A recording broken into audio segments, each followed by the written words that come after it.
Welcome to Shelaborate. I'm Kath. And I'm Kyra. This is our podcast for the girls, from the girls. We're telling our stories, hyping up women who inspire us, and shelaborating every step of the way. It's time to give you the girl talk you've been waiting for. Let's get into it.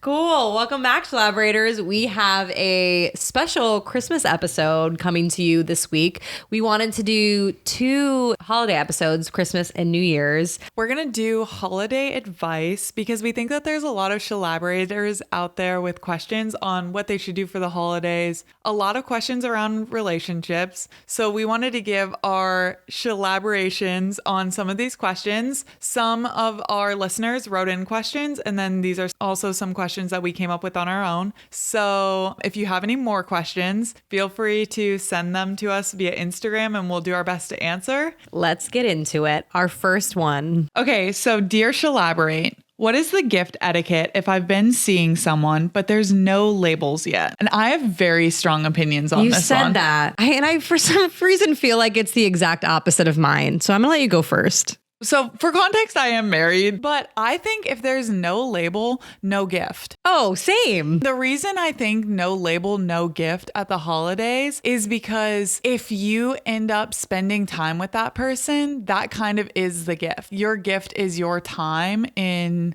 how you're spending it with that person. And so if you're setting aside time where you're going to be seeing this person over the holidays, your time is that gift to them. So do you mean specifically on the holiday? I don't mean like on Christmas Day. Okay. Close enough that you would feel the need to give them a gift. So maybe it's like the week of Christmas. Okay, that's fair. I think if you are spending time with them on the holiday, it warrants a gift. Really? I just feel like... But no label? I mean, at that point, I would question why there's no label if you're spending time on a holiday. I do agree with that. So I would be more prone to saying that would warrant a gift. A label or not. Where are you hanging out? Is it just the two of you or are you at a family home? So I don't really want to out one of our friends. I think 100% if you're going and spending time with their family or vice versa, I would hesitate to think that there is a situation where you wouldn't get them a gift. Okay, if you're at the family home and there's no label, then yeah, I think gift. Yes. But if you're just hanging out around the holiday and there's no label, no gift. Your time is the gift. No gift. You're the gift. You're always the gift. But I also think that goes for guys and girls. Yeah. I don't think that as a gal, you should expect a gift if you guys don't have a label. And I think you're kind of like setting yourself up for a little bit of heartbreak. If you're like, the holiday's coming, he's going to ask me out because it's the holiday. Just save yourself the heartache and just be like, he's probably not going to do the grand gesture at the holidays. I just feel like now that we're in our 30s, we can just be more realistic about that. And transparent. Yeah, and I just feel like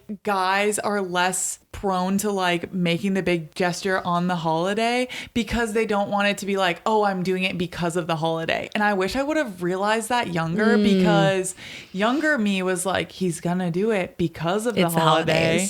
And the reality is he's not gonna do it because of the holiday. And then if it ends up happening, okay, whatever. Which I think is interesting because I feel like it's very much still a thing that people are proposing and getting married around the holidays. That is true. That is true. It just, maybe, I feel like that happens less often than we think. Maybe. But because it's like public and on a holiday, we think it's it happens. More. That's probably fair. I do also think being older now that we are in our 30s, I ain't got time for a long span of no labels. Whereas if there's no label, either there's no gift or there's a conversation like, hey, are we doing gifts? Like if we're moving to something where I think I should get him a gift or get a gift in return, then that should be a conversation. Wait, I have a counter question to that. So you have that conversation that says no gifts. You both agree, let's not do a gift. And then they do a gift. Immediately break up. I don't like that. Immediately end it. I want to know in the comments why people do that. That feels like emotional warfare. Who's doing that? People do that. Why are they doing that? I don't know. I wanted to know your opinion on it. What if it's something small, like a baked good? Oh, that's fine. You wouldn't count that as a gift? No. I would. And so is it unacceptable? To me, yes. Because Okay, to here's me- another. To me, yes, as an Italian, if we agree we're not exchanging something and then you exchange something with me, I feel empty-handed. Okay, I feel I like I'm totally put get out. that. I totally get that. I feel put out. Well, here's potentially another scenario, and we might be getting down the rabbit hole a little too much. But what if we're hanging out maybe in and around the holidays and you have me over and you're going to cook dinner for me? I bring like a bottle of wine. No, that's a fair exchange. So I think that's the same as me bringing you. If you brought me a baked good, that's just, I feel like you being not a gift. you. If it's wrapped, crazy. It matters if it's wrapped or not. Yeah, like if you're presenting it just as like, oh, here's a cookie. like I made cookies. Made You're extra. not the one getting them. Yeah. Okay, so if it's wrapped. If it's a wrapped gift with a card, you've outed someone. You've even if it's a you've card. put them out. Yeah. Even if it's a card. Yeah. I think that actually is a good segue to this next one. Dear Shelaborate, I got my coworker I hate for our Secret Santa gift exchange. What do I do? Okay, this happened to someone I know this year. And this happened to me. Tell me your story first. She was like, hey, I have to get this gift for someone. First off, I barely know them. And like what I do know of them is I don't like them and I avoid them at all costs at work. So she had no idea what to get them for this Secret Santa gift. Side note, Secret Santa gifts, they said a minimum of $10. Not a maximum, a minimum. I don't think you should be setting minimums. I think you should be setting maximums. Right? Okay, so this already started out on a bad foot. So we basically went with like food items that we thought that this person would like because she was like, I really don't know what to get him and I don't want it to be personalized because Yeah. I don't want him to think that I like him. That's funny. And I think that food, that's very safe. Maybe food, a gift card, Yeah. popcorn. Yeah, we basically got like the normal Christmassy food items because Yes. it's safe and we had no idea what to get. But she was like, I don't want to spend time like thinking about this. No, person. especially if you don't like them. And the $10 minimum is not a good way to do Secret Santa. No. Because I don't know what job field this person works in, but I think that you do need to be sensitive when you're doing Secret Santas, especially at work, of just what people's financial situations are. And that's why I think you need to set a maximum. I think so too. Yeah, which is what we did at work. Okay. So we had a Secret Santa. The only rules were it was a maximum of $20 Okay. and you have to wrap the gift in a shape that it is not, which I thought was really fun. It is interesting because in my class, bunch of different ages, bunch of different types of people, potentially very hard to buy gifts for. But there's this one person in my class who I personally cannot stand. So naturally, as we're going through and picking names, I pick this guy. That's how it always ends. Yes. So what did I do? I told the girl who had the hat that I picked my own name and I repicked to make sure that I didn't get this person. So strategy for next year, Shelaborators, if you draw the person that you don't like, put it back and say you drew your own name. Say you drew your own name and get another name because That was so smart. not only did I not want to have to put thought into buying a gift for him, I also just did not want him to think about me giving him a gift. It was like it was the principle of it. It was just this guy has an attitude. He's annoying. He's like, I just don't like this guy. I don't want to be buying a gift for him. That's a pro tip. That is a pro tip. How did you think to do that? Was it just on the spot? It was on the spot. I immediately opened it and I was like, oh, hell nah. And then I was like, hey, I picked my own name. And I think actually another guy in my class did the same. But yeah, we were on the same page. I'm not buying that guy a gift. That is so funny. Here's another one. Dear Shelaborate, I don't want to be the only single one for Christmas. Should I bring my situationship home? I need more context. But yes, You think yes? I think yes. I also think yes. I have a story to back this up. We have a good friend, and she told me I could tell this story. She brought basically a situationship home for the holiday. She didn't want to be the only single one there. Nice guy who she knew was going to get along with her family, but she was like, I probably am not gonna pursue this much further after the holidays. And she said it was actually super fun. Had someone to hang out with over the holidays, had a good time. And so I feel like if it's a really fun person, like if it's someone that you would bring to a wedding and have a good time, then it's a yes. If they are a situationship because of red flags that they have, don't bring them home. Maybe don't bring them home. I also think this doesn't work for every family. This situation, she's got a great family. It's always going to be fun. I do think it's family dependent and person dependent. Like whoever you're in this situationship or relationship with. The way I look at it, if there's one good reason to bring him or her, bring him. You know, like don't worry about what it's going to look like, what they're going to think. I am a huge fan of communication in general, that like both parties are aware of where it's going or whatever. But like, yeah, bring them home. That's a good point, because if they're going home and they think, oh, wow, we're really taking our relationship to the next level. And you're like, no, we're not. We're here for family game night.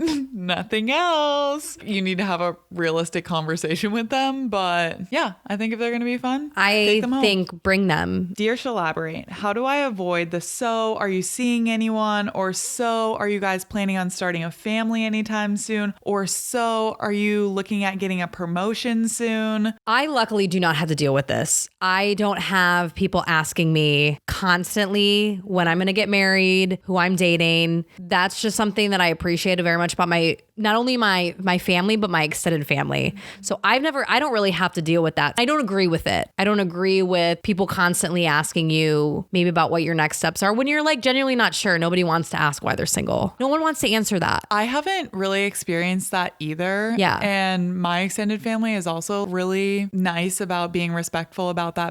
I think that sometimes family members just want to know about your life and don't know how to ask. But it can be hurtful when you're like, I don't want to think about that right now. Like I'm trying to drink my eggnog and eat some pumpkin pie. I'm not doing family planning right now. I'm not. No, nor do I really want to be talking about that at this given time. How would you handle it if someone did ask you that question? It depends on who it is. If it was my family who did not necessarily have a history of constantly berating me of like when I'm going to get married, then I would probably just tell them the truth. Just went on this date with this guy. Didn't work out. You know what I mean? I'd probably want to have that conversation with my family, whoever's asking. But if it's, I think, a more inappropriate question, especially the kids thing, I don't think that's really an appropriate question. Also, I think it's kind of awkward. Yeah, I don't think it's appropriate. I don't think that's appropriate. So I think coming at that, maybe like not a humor way, but just kind of like shutting them down a little bit. And I don't know how you would do that necessarily in every single situation, but hey, like, don't worry about it. Something maybe extraordinary that's going to like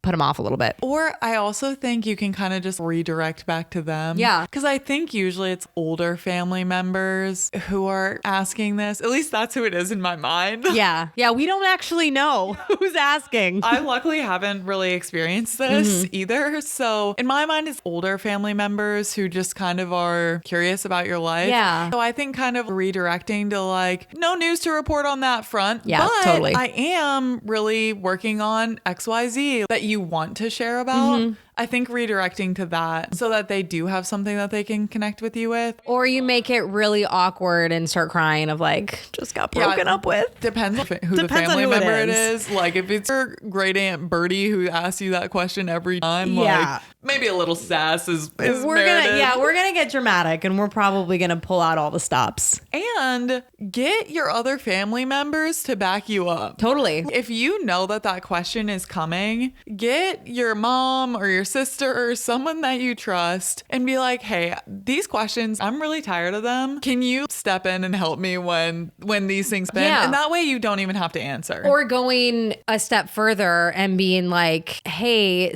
there is something that happened. I don't want to talk about this. You tell someone close to you that maybe just mentions it to people of like, hey, maybe don't ask Kathleen about. Avoiding all the awkwardness and not putting you in the spot in the middle of Christmas dinner. Yeah. Just, like you said, sipping on some eggnog. Yeah. Or bring your situationship. If any of you out there brings a significant other, maybe not a significant other, but somebody that's maybe not your boyfriend yet, someone that you've been seeing, maybe it's a situationship, please report back. We want to hear your stories and we want to hear how it goes. I will tell this story. I had only been seeing my now husband. We met in late October. We went on 2 dates in November, and then he was like, hey, do you want to come home with me for Christmas? And we both, I think, knew at that point. I think we knew from like kind of the first date, oh, we both really, really like each other and we're really open about that. But he was like, do you want to come home with me for Christmas? And I texted our really good friend Malia and I was like,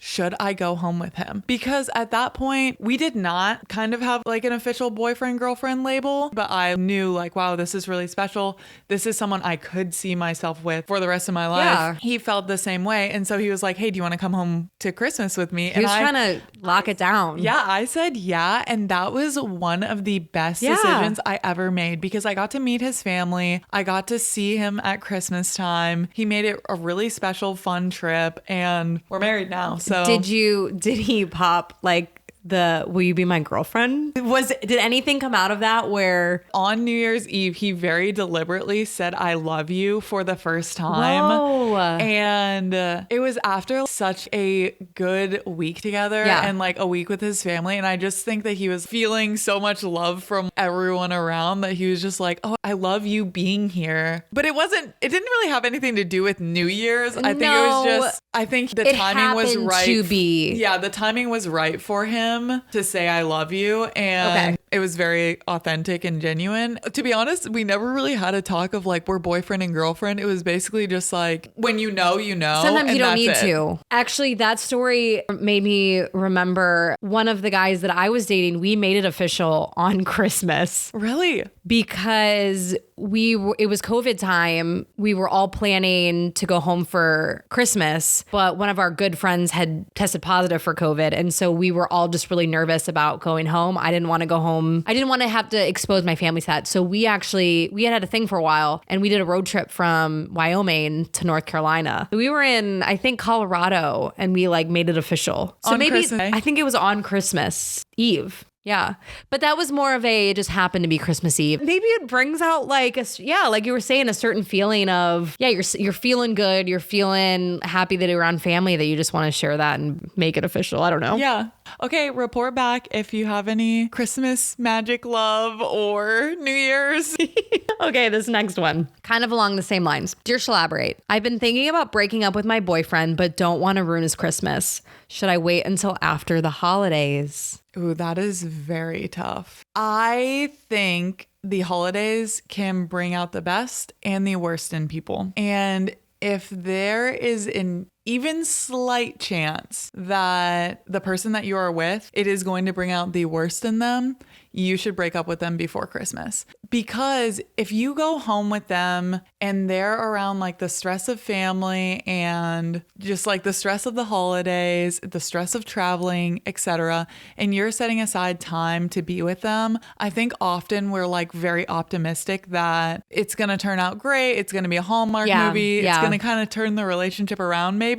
And this is kind of like the last ditch effort to see where the relationship goes. And I think almost always we're super disappointed because real life is not a Hallmark movie. Real life people respond to like the stressors of the holidays. Yeah. And it brings out the worst in them versus the best. Yeah. I think I agree with that train of thought. I think that so often people prolong breaking up with someone because of, oh, their birthday's coming up, oh, the holidays. And I don't think that's ever a good enough reason not to end something with somebody. And I think this could go both ways. Is depending on maybe what their family Christmas situation is. I would almost rather be broken up before the holidays, because then I have the holidays, if I know I'm spending it with my family, then I have that safety net that I know I can go back to and be around and deal with that breakup. And you can choose who you're spending time with, really close friends, family, etc., and not someone who in a week after Christmas is breaking up with you, and then your whole memory of Christmas is kind of devastating in a way, especially if you're not traveling back to family. You are spending Christmas with that other person and just that other person primarily. Then I think it's kind of doubly mean to then break up with them right after the holiday, because your whole memory and their whole memory of that Chris is you, and they could have spent it with someone else. Yes. So I think there's probably not a lot of reasons to break up with them after the holidays. I could be wrong. Someone could come to me with a reason too, but I think you just should do it before the holidays. I did break up with my last boyfriend on Christmas, but that happened to be that we were distant. We weren't doing Christmas together that year. I was home with my family. He was home with his family. And we just happened to be, we were catching up on Christmas Day. And that conversation just kind of turned into, hey, what do we both want? It wasn't working. And it just happened to be Christmas. It wasn't intentional. It didn't change our New Year's plans, though, because he gave me Atlanta, remember? That is true. Yeah. He was like, you can have our New Year's plans. That was very gentlemanly of him. That was very nice of him. Which, that was a super fun New Year's. Every year, our friend group picks a different city, tries to pick a different city. Mm-hmm. Everyone gets together and we celebrate New Year's as a girl gang. So we did Atlanta that year. Dear Shelaborate, I just ended a relationship with a man, but I bought him a thoughtful, personal Christmas gift, a piece of art and a book. What do I do with it? Can I still send it to him? Okay, Kathleen, weigh in. Keep that. Keep it. Don't send it to him. I was thinking about this one last night. No, don't send it to him. Don't send it to him. If it's so personalized, has his name on it, really specific to him, just return it. Return it, sell it, get rid of it. Get your money back. If it's not that personalized, give it to your dad, give it to your brother, give it to another man in your life, or Secret Santa, or person in your life. Yeah, that's gonna like it. Re-gift that some other way, but don't give it to that guy, because especially if you guys just broke up, I think that that's gonna send the wrong signal. If you broke up with him and he wasn't fully on board with that, and you're kind of like, hey, I'm breaking up with you, then he's gonna think like, oh, well, maybe there's hope that we're going to get back together. Not fair. If he broke up with you, that just looks weird. Don't send him a gift. No, I don't think so either. I don't care if that thing has his name on it and it says, Dear Prescott, here is a gift to you from me, girl. Yeah, to your point, one, I think if they broke up with you, then it's just going to make them sad getting it. Like, it doesn't make you seem like a good person. It doesn't make you the bigger person. And I just don't think that it's good in any situation. It's probably going to make them feel bad. You're freaking still thinking about it. Keep it. What if we flip the scenario? Someone that you just ended a relationship with gives you a gift. What do? So I feel like that's happened to me. Has it? And it was their mom sent it to me. From the mom or from them? The mom sent me a gift. Accept. Yeah, I kept it. It's hanging up. I wholeheartedly know. Like, I have no humble way of saying this. I know without a doubt, I am all of my ex-boyfriends' mom's favorite. Like, I can guarantee you, every man I've ever dated, their mom has loved me. Mothers love me. I've had guys tell me that. Yeah, I have also had mothers and tell me that. Yes. So I think that if a mom sends you a gift, that's just because they liked you. That's a compliment. But I remember I wouldn't say it was a mutual breakup, but there was no fight. And I'm pretty sure he had got me a gift that it's like, you can just use it at any time. And so we used it. Remember when we went skydiving and we went flying? Yeah, that was from him. Oh, nice. So I think if you're broken up with or get broken up with, and actually then it just goes against what I just said. If I'm getting the gift, I'm keeping the gift. I mean, I'm doing the activity. If they give you the gift, keep it, whatever. But if they're like texting you to be like, I have a Christmas present for you, do you want to meet up? No way. No. But if it's like they drop a gift off at your house, okay. If their mom sends you a gift, okay. If they send you a gift in the mail, okay. But I wouldn't encourage like this gift exchange. No, I would not encourage any of that. No. Yeah. And I wouldn't partake in that. Like, if you're thinking, should I partake in this? Should I still give him this gift? No. Do not do it. No. But if your parents do it, that's on them. That's on them. You can't control that, other people. That's the holiday spirit. This one I think is very relevant to a lot of people in our community and us as well. Dear Shelaborate, I'm deployed again on Christmas. How do I make the most out of the holidays? Ooh, That's a good one. That's a great one. I think even if you're not deployed, but for whatever reason, you're not able to travel home for the holidays. Or you're working. Or you're working like you are this year, it can be really tough because especially if you live in a military community, everyone pretty much leaves. Yes, that's true. And goes that's or true. like goes somewhere else for the holidays. I think it's pretty rare that people like stay where they're at. So that is, I think, a really good question. Yeah, I have been gone for multiple Christmases, and I was always really bummed because especially Christmas, that was always my favorite holiday because I would always go home for Christmas. Pretty much no matter what was happening, I would get to go home and see my family. But a couple times I had been gone. And so my last deployment, one thing that I wanted to do, because I know how hard it is being gone for the holidays, and we were gone for all of the good holidays, like Christmas, New Year's, Thanksgiving, Halloween, we were gone for all of that. So what we did is each holiday that we had, I had someone kind of in charge. It's like, all right, whatever day is your day, the whole team will do whatever you want to do. And so the idea was to kind of take the traditions and the stuff that you had grown up with and done on Christmas, and we would all do it with you. So then you can still feel like you had a piece of, the holidays and the traditions and the family that you had. Obviously it looked a lot different, but I think that helped me enjoy and make more memories on those holidays. That's cool too, because then you get to learn new traditions of someone else's family. Yes.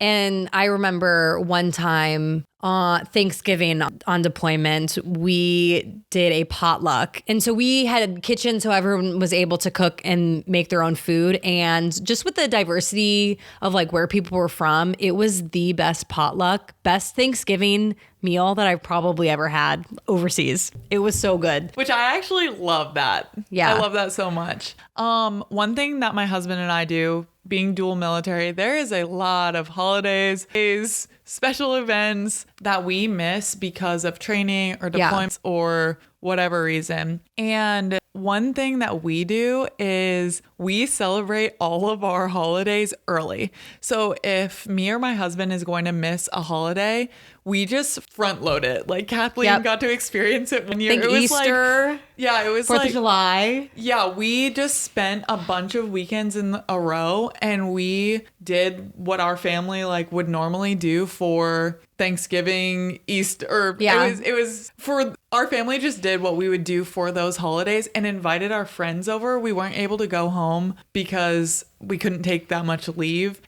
so we couldn't be with our family, but we invited all of our local friends to celebrate those holidays with us locally so that my husband and I got to last. So much fun. It was some of the best memories I made that year because we just front loaded all of our holidays. So I think that if you're a first responder or you're in the military or you're someone who can't celebrate it on like December 25th exactly, move the holiday around. Yeah, totally. And I think that that's something that we'll probably, like, as our family grows, continue doing. Like, we're going to miss a birthday or an anniversary or a special day because of a deployment or something. We'll just move that day. Yeah. And celebrate anyways. And I think it's just as special, sometimes even more special, because you're doing it out of season. So you're doing it. So then your friends can come. Yeah, you're doing it when your friends can be there because they're not all visiting family. And you have to be pretty creative if you're doing like Christmas in July, because there's not going to be decorations the normal way that or 4th of July in the winter. 4th of July had Dad's at a barbecue theme. Yeah. Had a full-on 4th of July cookout in February. Yeah. And it was so much fun. We did an Easter egg hunt in January, I think. Yep. So, yeah, highly recommend just make your own celebration and do the best with what you can. And it's more about the people and the memories than all of like the actual season of it. Yeah. But just all of that to say too, don't spend it alone. I know it's very difficult to be away from your family and your comfort zone and your safety net during these times, but reach out to people that are around. And if you do have family and can take people in, do that too. Like Christmas Eve, one of the girls in my class invited me to spend Christmas Eve with her and her family. And I'm so excited to make those memories. I'm so excited to hang out with her family. So yeah, don't spend it alone. Reach out to your friends, make sure that they have places to go, and don't spend the holidays alone. Yeah. And if you find yourself in a situation where you're like, okay, I haven't been invited somewhere, I am potentially spending the holidays alone. Some of the best advice that I got when I was living in El Paso and really did not know anyone and couldn't travel home for the holidays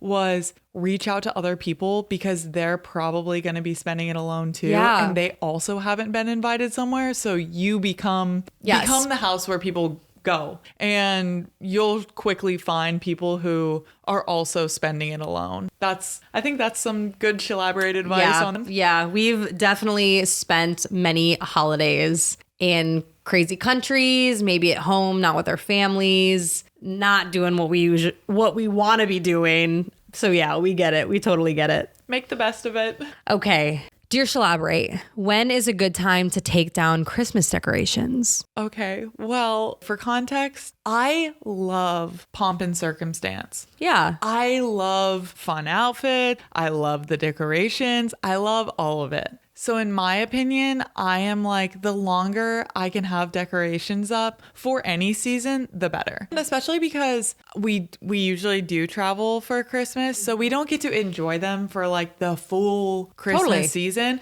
So that means you need to extend it past Christmas to like at least close to Valentine's Day, because then Valentine's Day, you put up your Valentine's Day decorations. Okay, so then you just switch it? And so I go from Thanksgiving, I have like fall decorations, and then after Thanksgiving, switch to Christmas decorations straight away. Then after Christmas, I wait till basically like Valentine's Day, then switch it to like Valentine's Day decorations. See, that's a system and I'm okay with that. And then kind of switch it from Valentine's Day to like spring, Easter decorations. Like every month kind of has like something different. So when it's time for the next holiday is when you do that. Pretty much, I think that's valid. I actually feel like I cannot weigh in on this because I don't ever do decorations. Am I going to put up a Christmas tree this year? Probably not. That's fair though. I'm probably not going to do that. What about your family home growing up? How long would you guys keep it up? You know, it would really depend on the weather. Like if there was a nice weekend where we could take it down and it wasn't, I mean, we're from Chicago, so it gets really cold.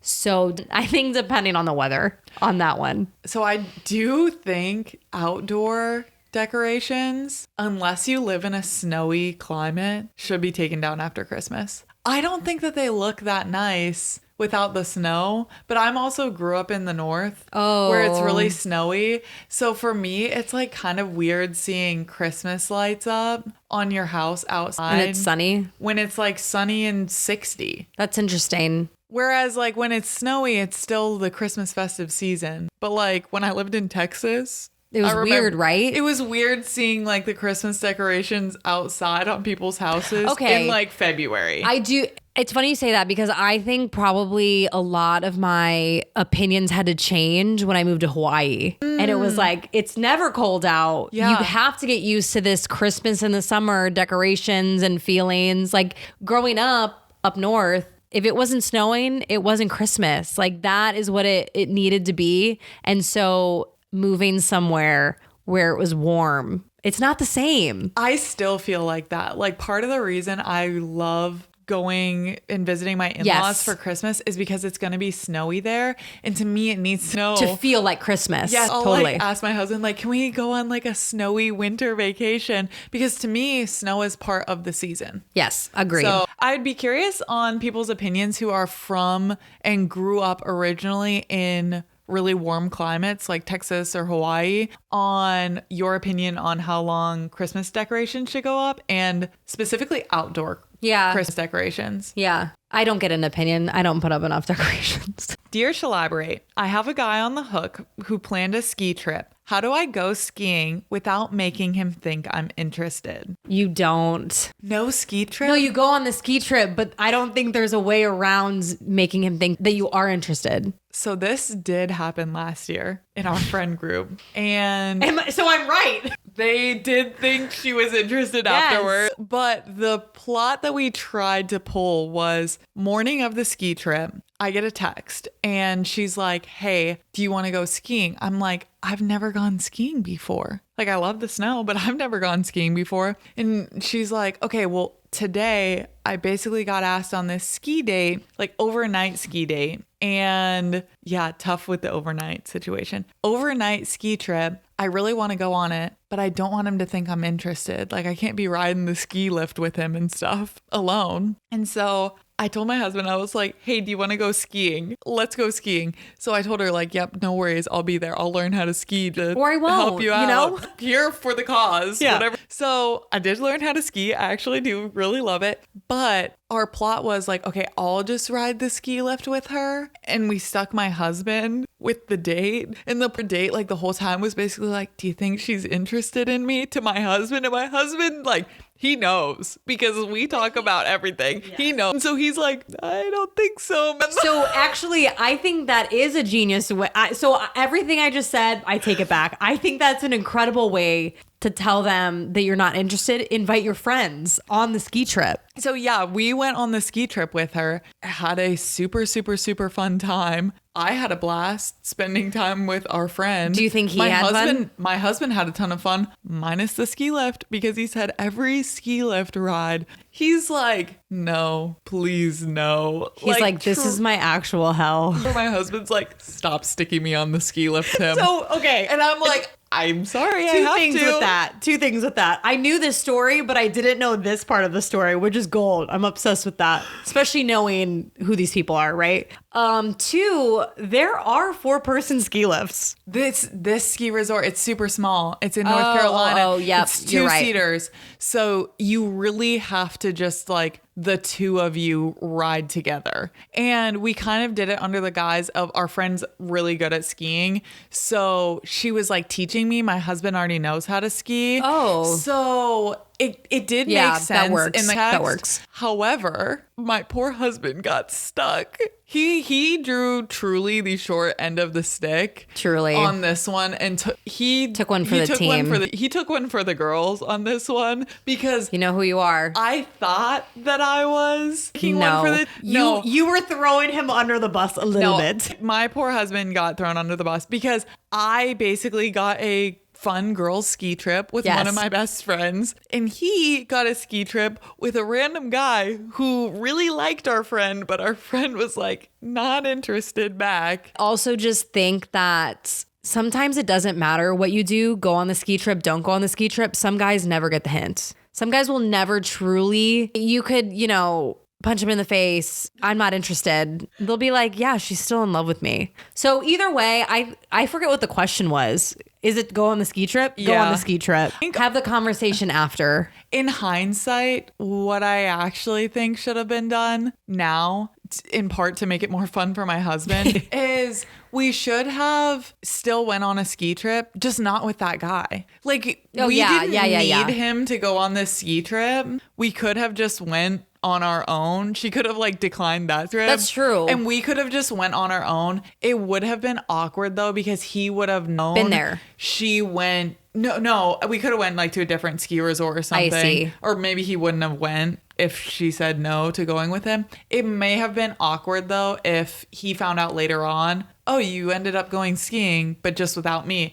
Which sends a very clear picture of, yeah, I still wanted to go ski, but there's nothing I'm not wrong with interested that. in you. Depending on what kind of friendship or relationship you want to have with this person after. Yeah, obviously. I say go on the ski trip. It was very fun. And bringing friends definitely lowered the heat on, this is like a romantic ski getaway. Good. So did you guys stay in the same place? We stayed in like a different little hotel than them. I see. Okay. Yeah. Okay. Dear Shelaborate, is it okay to regift Christmas gifts? Yes. Agreed. I think yes. Do it. With one caveat, don't do it in vicinity of that person. Yes. You need to not let them know that you're regifting. But like if I ended up finding out that I gave you something and you regifted it, in my mind, I'm like, the gift that I gave her was not finding a gift for that other person. You wouldn't be a little bit like, oh. Maybe if it was like a super personalized gift. That's true. But it's like a Secret Santa gift. Oh, no rules for that. No rules. You can regift any Secret Santa. You can return a Secret Santa. You can do whatever you want with Secret Santa. Yeah, you can get store credit. Yeah, if it was like very personalized to you, maybe I would. Yeah.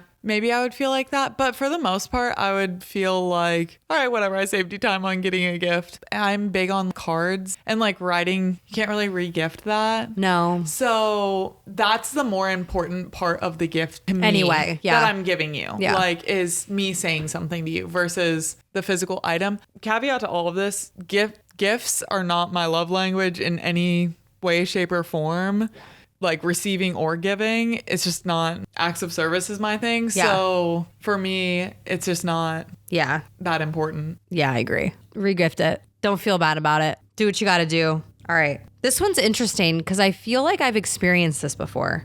Dear Shelaborate, how do you decide who to send a Merry Christmas text to during the holidays? Ooh, that's a good question. I do feel like I get a lot, and it's always specifically Christmas, that for some reason people's like aperture for who they send Merry Christmas to is way greater than any other holiday. So I have a really specific rule on phone calls near Christmas. Oh. Because when I had my first platoon in El Paso, it was a really close platoon. And sometimes like even years later now, it's been almost like 5 years since I had that first platoon, I will still sometimes get phone calls from guys in that original platoon. And it's usually around Christmas time. Specifically last year this happened. Like I got a random phone call from one of the guys in that platoon, no longer even in the Army, and just like reached out and like basically cold called me. Haven't heard from him in years.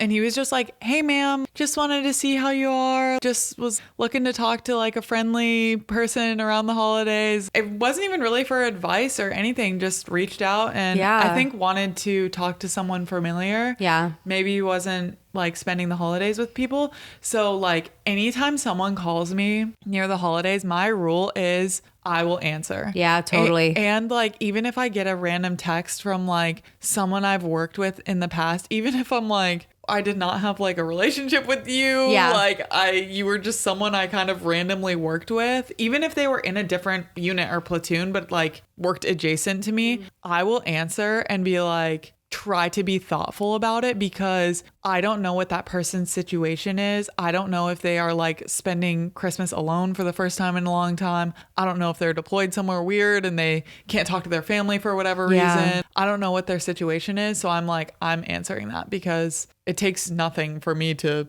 answer that. Yeah. But it might mean a lot to this person. Yeah, it might be a cry for help, maybe. Yeah, that's a good the holidays point. are really tough for that. I think specifically with people in the military. So if someone random texts you, just answer back. It takes very little to say, Merry Christmas, how you been? Like, tell me about your life right now. Very little. Yeah. However, I'm not really reaching out to people like that. Like, I don't like go out of my way to text people. I'll text people who are like on my direct team. Yeah. And like people I work with like immediately and Group chats. Yeah. Like the girl group chat. The girl group chat and like my sister, people like that. But I don't like text my boss or anything like that. Yeah. That's pretty much for me. My rule is like if someone reaches out to me, I answer. But I'm also not like a big texter. Like I don't typically like text people. So, but if you are in the situation where you're thinking like, hey, I'm kind of lonely on the holiday and you're like, I think I want to like text someone. I think that reaching out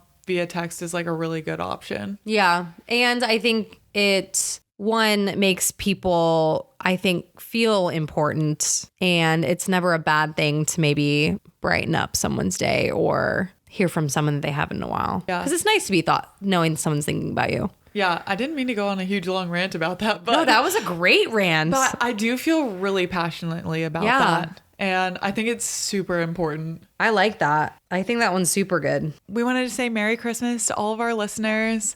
We want to continue doing this, sharing stories with you all through the new year, hopefully as much as we can. So all of the support helps. All of the love we appreciate. The best way to show support for our podcast is by liking, commenting, sharing, and subscribing to the podcast because that helps boost our algorithm and helps get our podcast in front of more viewers. Thank you for all of you who have been there. We're excited to share more stories, more episodes. Tune in to our episode next week for New Year's where we share a little bit of New Year advice, a reflection on our last year and what we kind of hope for the next year. So we'll see you next time. Merry Christmas. Bye. Bye.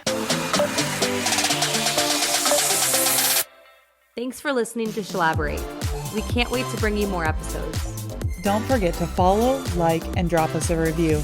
Our episodes are available on Apple Podcasts, Spotify, and Patreon. If you liked the show, post it on your social media and pass it along. Women supporting women is the whole point.